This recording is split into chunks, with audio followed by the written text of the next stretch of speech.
আসসালামু আলাইকুম। 23,500 টাকায় আমি একটা পিক্সেল 7 ফোন কিনেছি। আজকে সেটা নিয়ে বলবো বিস্তারিত।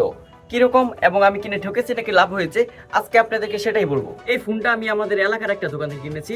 এই ফোনের সাথে কোনো বক্স বা চার্জার ছিল না, শুধু ফোনটাই পেয়েছি। এই ফোনের সবচেয়ে বড় প্লাস পয়েন্ট হচ্ছে এর ক্যামেরা। বিশেষ করে আপনি যদি ফেসবুক, ইউটিউব বা ইনস্টাগ্রামে কন্টেন্ট তৈরি করে থাকেন, তাহলে এই ফোনটি আপনার জন্য বেস্ট হবে। এই ফোনের পেছনে দুইটা সেন্সর রয়েছে, একটা হচ্ছে 12 মেগাপিক্সেলের আলট্রা ওয়াইড, আরেকটা হচ্ছে মেইন সেন্সর 50 মেগাপিক্সেল। এই দুইটা সেন্সরের মাধ্যমে আপনি প্রফেশনাল লেভেলের ফটো এবং ভিডিও তৈরি করতে পারবেন। বিশেষ করে 4K ভিডিওগুলোটি আমার কাছে খুবই ভালো লেগেছে।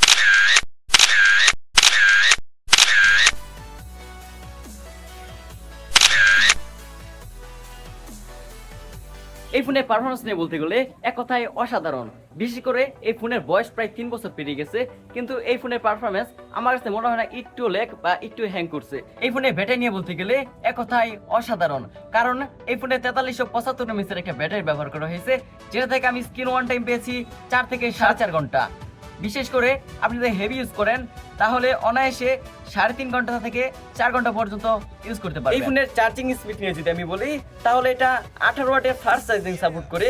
এটা ফুল চার্জ হতে সময় লাগে 2 ঘন্টা 10 মিনিটের মতো। এই ফোনের একটা জিনিস আমার ভালো লাগেনি, সেটা হচ্ছে এর হিটিং, কারণ এটা প্রচন্ড গরম হয়ে যায়। বিশেষ করে এর 4K ভিডিও রেকর্ড করবেন, তখন এটা প্রচন্ড গরম হয়ে যায়। বিশেষ করে সাইডের ফ্রেমগুলো হাত দিয়ে ধরা যায় না।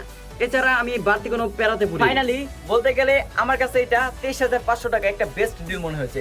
বিশেষ করে আপনি যদি ইউটিউব, ফেসবুক বা বিভিন্ন প্ল্যাটফর্মে ভিডিও তৈরি করেন, এর ক্যামেরার সাথে কোনো ক্যামেরাই টক্কর দিয়ে পারবে না। এই ফোনটি সম্পর্কে যদি আরো বিস্তারিত জানতে চান, অবশ্যই কমেন্ট করে জানাবেন। এবং ভিডিওটি যদি একটু ভালো লেগে থাকে, একটা লাইক করে চ্যানেলের পাশে থাকবেন এবং একটা সাবস্ক্রাইব করতে ভুলবেন।